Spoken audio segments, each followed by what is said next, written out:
A ração das aves é um dos elementos mais importantes na avicultura caipira. Quem quer trabalhar como um negócio, gerar renda, lucro, se não tiver um bom trabalho de manejo de ração, está fadado ao fracasso. Ela corresponde a 70% dos custos de produção. É o maior peso que a gente tem no nosso setor. Por isso, no vídeo de hoje a gente vai discutir os 3 principais erros que eu identifiquei ao longo da minha trajetória, mais de 12 anos na atividade, e que comprometem o resultado, comprometem a eficiência do lote. Se você ainda não me conhece, eu sou o professor César. Sejam todos muito bem-vindos e bem-vindas à Escola de Avicultores. E para a gente iniciar essa discussão, eu queria chamar a atenção para um ponto fundamental antes de falar dos 3 erros. Aliás, antes de falar do tema em si, queria fazer um convite. A Escola de Avicultores vai fazer um evento ao vivo, faz tempo que eu não faço um evento ao vivo, nos dias 8, 9 e 10 de agosto, às 8 horas da noite, aqui no canal do YouTube, online gratuito.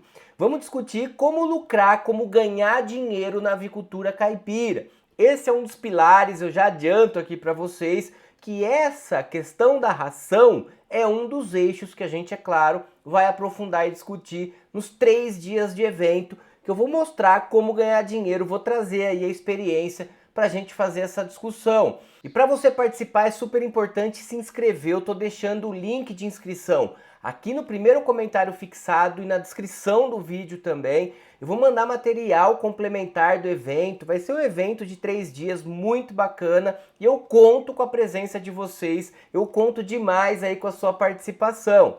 Agora vamos entrar na nossa discussão da nutrição aqui das aves e falar, antes de mais nada, que a formulação de ração ela é ajustada, a mistura, né? O que é a ração das galinhas? Nada mais é que a leitura da exigência nutricional desses animais.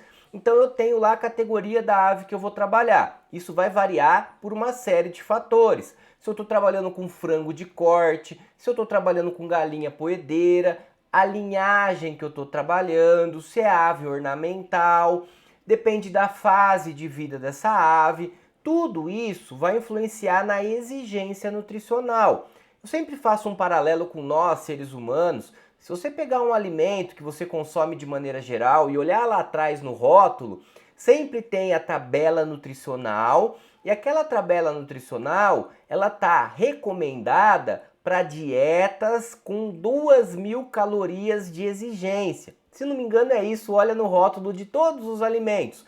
É recomendada aquela tabela, ela está descrita para uma dieta baseada em 2.000 quilocalorias, né, de exigência. Nós temos para nossa manutenção, para respirar, para manter os órgãos vivos, para a gente se exercitar, para a gente estudar, para falar. Tudo tem gasto de energia. Então eu consumo a energia necessária, os nutrientes, a proteína, as vitaminas, para eu desenvolver, para eu me manter ali vivo e saudável. Para as aves é a mesma lógica, só que a ave ainda tem um agravante que tem que produzir muito ovo. Então, para falar em ração, basicamente a gente sempre tem que olhar no guia de manejo da linhagem que você vai trabalhar, a raça que você vai escolher e saber exatamente qual é a exigência desse animal nas diferentes fases. Quanto de proteína ela precisa, quanto de energia, quanto de carboidrato, quanto de vitaminas, de minerais, cada um desses elementos. Para depois a gente olhar na composição dos alimentos. Eu tenho uma lista grande de alimentos, que o carro-chefe sempre é milho e farelo de soja, mas a gente nunca deve se limitar a isso, porque tem um leque gigantesco, uma gama grande de alimentos que eu posso incluir na formulação, fazer uma boa formulação, uma boa mistura, que vai atender às exigências nutricionais desses animais. O carro-chefe é milho e farelo de soja, porque a gente contempla a exigência de proteína e a exigência de carboidrato, de energia, com 2 ingredientes que casam muito bem aí. Então, basicamente, formular ração para a ave, fazer a mistura ali, é saber a exigência nutricional desse animal que eu vou trabalhar e formular uma ração com os ingredientes que eu tenho disponível que se aproximam, que casem exatamente aí com essa exigência, para eu nutrir e deixar essa ave saudável e expressando o máximo potencial genético que ela tem. Agora eu vou trabalhar 3 erros com vocês que são muito comuns de a gente encontrar quando a gente fala sobre ração para aves de maneira geral, para a avicultura caipira. O primeiro deles está relacionado a uma formulação inadequada para as diferentes fases de vida. Nós da escola trabalhamos com 8 divisões: pré-inicial, inicial, recria 1, recria 2, pré-postura, postura 1, 2 e 3. Isso porque, como a gente viu agora das exigências nutricionais dessas aves, elas vão variar de acordo com a idade.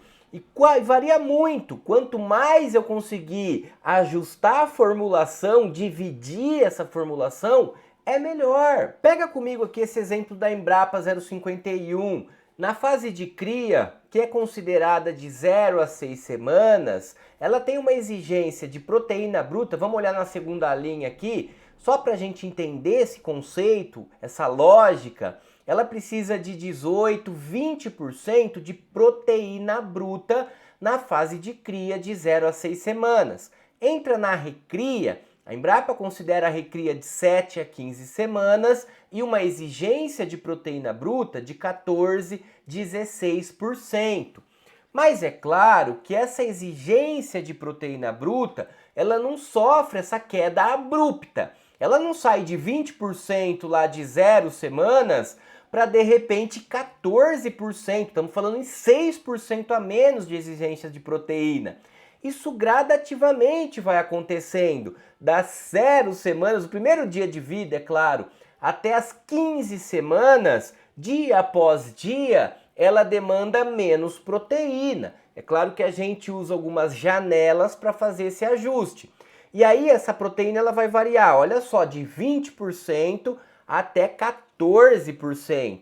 Por isso que é importante a gente fazer uma divisão mais assertiva. Infelizmente, quando a gente compra a ração pronta, eu só tenho 3 possibilidades. Na verdade, 4. Tem a pré-inicial, inicial, crescimento e postura.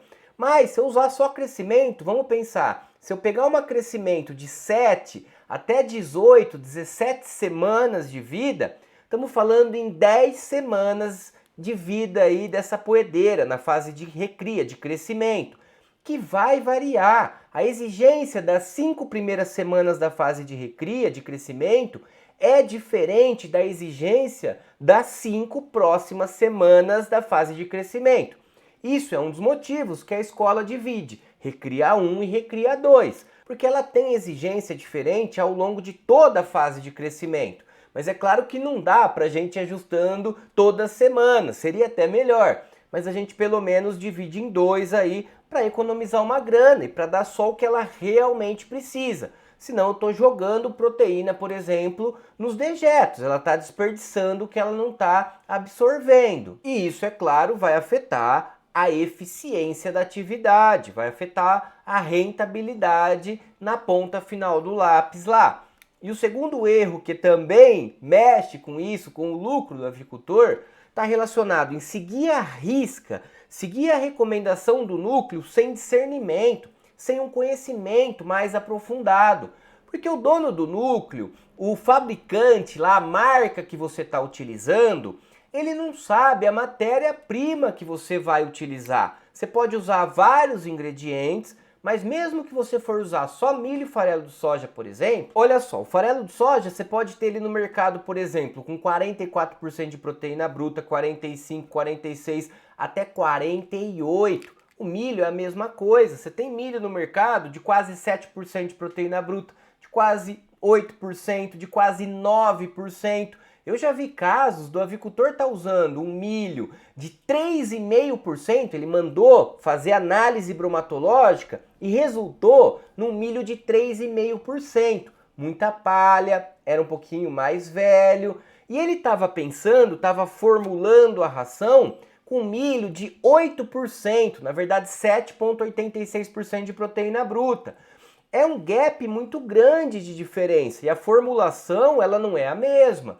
Se a gente pensar no farelo de soja, é a mesma coisa. Então, o que o núcleo recomenda é uma recomendação, mas que tem que ser ajustada com conhecimento e com a matéria-prima que você está utilizando, porque difere isso no mercado. Então, se você não está tendo eficiência, resultado, não está com uma produtividade adequada para a fase de vida da ave, dá uma olhadinha se você não está seguindo à risca esse núcleo, mas está usando ingredientes diferentes, principalmente do ponto de vista da concentração dos nutrientes, da proteína, da energia, diferente do que o núcleo está pensando que você está utilizando, ele está recomendando.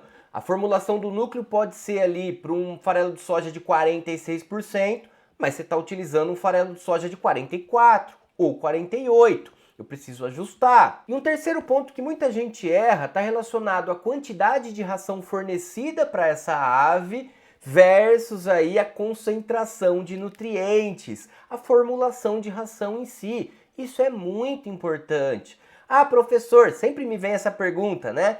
Ah, professor, quanto que eu devo dar de ração para a ave na fase adulta aqui, por exemplo? Pode variar de 100 a 120 gramas. Não tem aquela coisa de dar 110, 115 gramas na risca. Depende da sua formulação de ração. Vamos pegar mais um exemplo aqui? Vamos pegar aqui o exemplo, a recomendação da Novogentinted, da postura creme que muita gente utiliza em sistemas caipiras.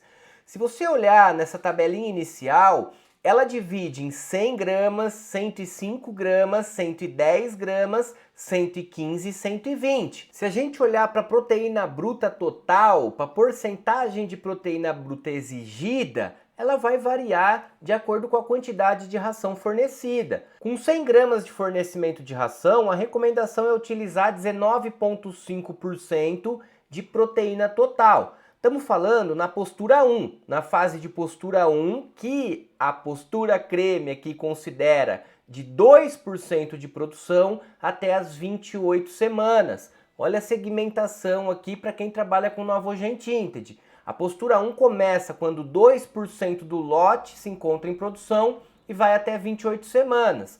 E aí eu vou ajustar essa quantidade de ração. Se eu colocar 100 gramas de ração, eu preciso formular com 19,5% de proteína total. Agora, se eu coloco 5 gramas a mais, 105 gramas, já vai para 18,6% de proteína total na dieta. 110 gramas, 17,8%. 115, 17 e 120 gramas de fornecimento nessa fase, eu uso 16,3% de proteína total. Então a quantidade de proteína para essa ave nessa fase de postura 1 pode variar de 19,5 até 16,3, de acordo com a quantidade de ração que eu forneço, que vai de 100 a 120 gramas em média, e o conceito fundamental aqui é que a quantidade de ração pode variar, deve variar, de acordo com a concentração dos nutrientes da dieta. Então esse é mais um ponto de atenção, de conhecimento que o avicultor precisa dominar para ter lucro, para ter realmente um negócio rentável. E se você quiser se aprofundar nesse tema, não esquece de se inscrever no nosso evento 8, 9 e 10 de agosto agora, o Avicultor de Sucesso. Como lucrar, como ganhar dinheiro na avicultura caipira. Eu espero você ao vivo comigo, online gratuito. Aperta no link, se inscreve na descrição e também no comentário. Até já!